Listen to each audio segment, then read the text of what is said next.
più ricchi e famosi della nostra tradizione è il gioiello di Eleonora d'Arborea. Il gioiello di Eleonora è stato realizzato da Pierluigi Rocca, figlio di Nanni Rocca, dopo una accurata ricerca storica effettuata fotografando quadri e stampe antiche che ritraevano Eleonora d'Arborea e Giovanna la Pazza. I materiali preziosi usati per realizzare questo splendido gioiello sono l'oro, il granato e le microperle, gli stessi che si reperivano all'epoca. Un lavoro che da allora non era mai stato riprodotto. Ma vediamo più da vicino le fasi della lavorazione di questi splendidi gioielli. I nostri tempi di realizzazione di gioiello partono da metà mattinata a giornata, dipende dai gioielli e dalle loro elaborazioni, dalle loro evoluzioni. I gioielli che noi prepariamo sono tutti pezzi unici perché vengono fatti esclusivamente a mano.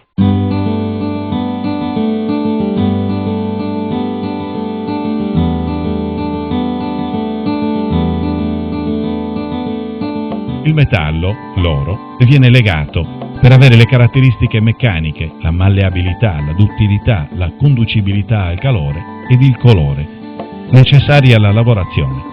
Al metallo puro viene aggiunta una piccola percentuale di rame ed argento, fino ad arrivare al 25%, che sommato al restante 75% di oro puro fanno raggiungere alla lega il titolo di 18 carati, il cosiddetto oro 750.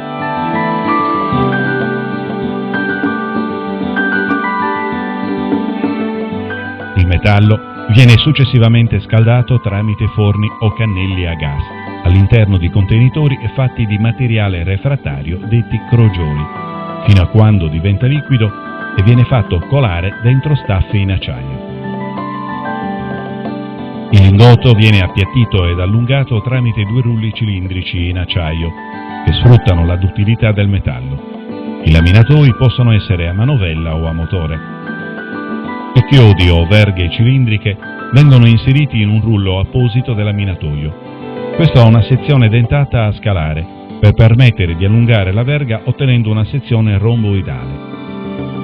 Una volta ottenuto un grosso filo squadrato, si lima l'estremità fino ad ottenere una punta acuminata.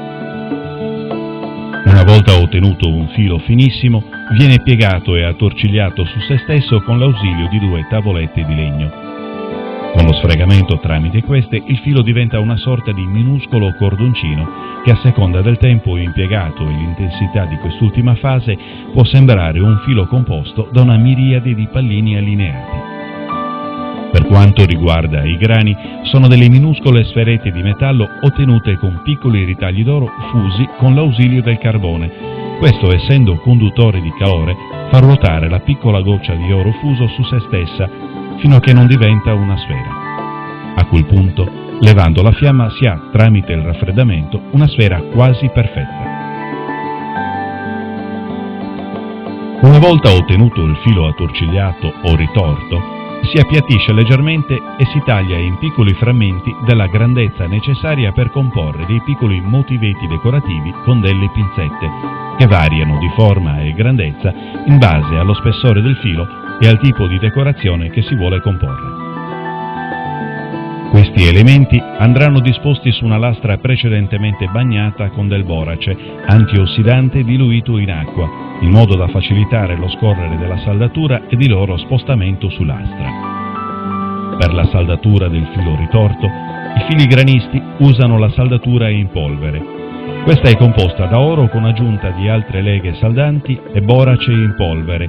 Ogni filigranista ne ha una personalizzata.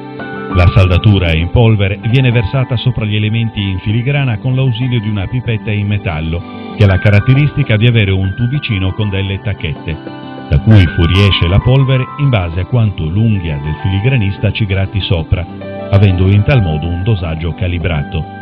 Dopo che la lastra con gli elementi in filigrana e la saldatura in polvere viene fatta asciugare, si procede con la saldatura mettendola a fuoco.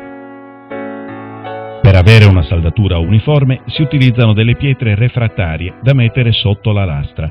Senza di queste il filo raggiungerebbe temperature elevate prima della lastra e si fonderebbe, rovinando tutto il lavoro precedentemente svolto. Per via della delicatezza di questa fase, molti filigranisti usano un cannello a gas.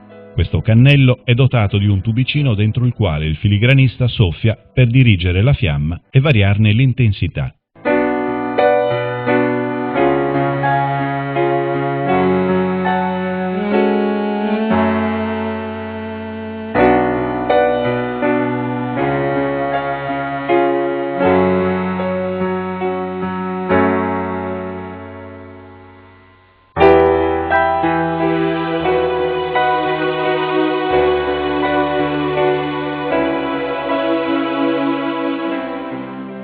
La lastra, con gli elementi in filigrana saldati sopra, viene traforata con un seghetto finissimo e certi elementi in filigrana andranno traforati all'interno con un mini trapano o con un punteruolo.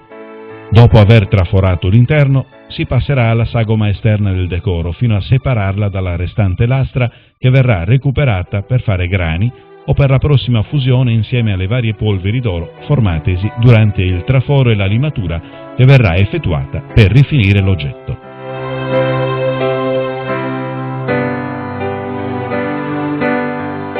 Generalmente i filigranisti incastonano le gemme tramite dei minuscoli dentini ritagliati nella fascia di metallo aderente alla gemma. Questi vengono abbassati ribattendoli con perizia tramite un martellino, facendo molta attenzione a non danneggiare la pietra. Per via delle svariate richieste legate da una tradizione apotropaica, gli orafi sardi sono abituati ad incastonare qualsiasi cosa, sia questa una gemma, un corno, un dente, un artiglio, una conchiglia o un frammento di calice salvatosi da totale distruzione.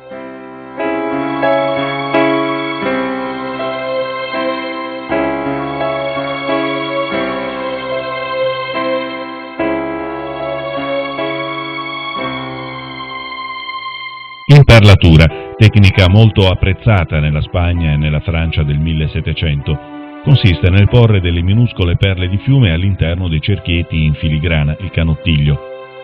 Le perline hanno un piccolo buco all'interno che viene oltrepassato da del sottilissimo filo d'oro, a cui viene fatta una minuscola pallina all'estremità facendola arroventare con una candela. Infatti lo spessore ridottissimo del filo rende eccessivo l'uso delle fiamme a gas. Le perline vengono dunque rilegate a gruppi di 2 o massimo 3.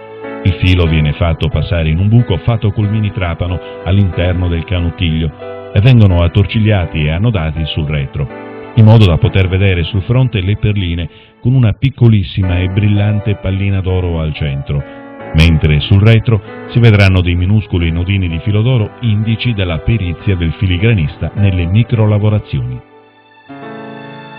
La filigrana messa sull'astra traforata, arricchita con una perla mabè e delle microperle, imperlato. Ecco qua vediamo il retro, dove le microperle vengono rilegate una per una, e la fase della lavorazione dell'oro, il traforo.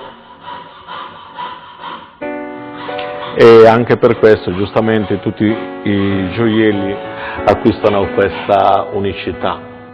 Le soddisfazioni nel fare i gioielli sono queste, che partiamo da un piccolo bozzetto disegnato, con tratti ben precisi e sapendo ciò che avviene, arrivare al gioiello finito.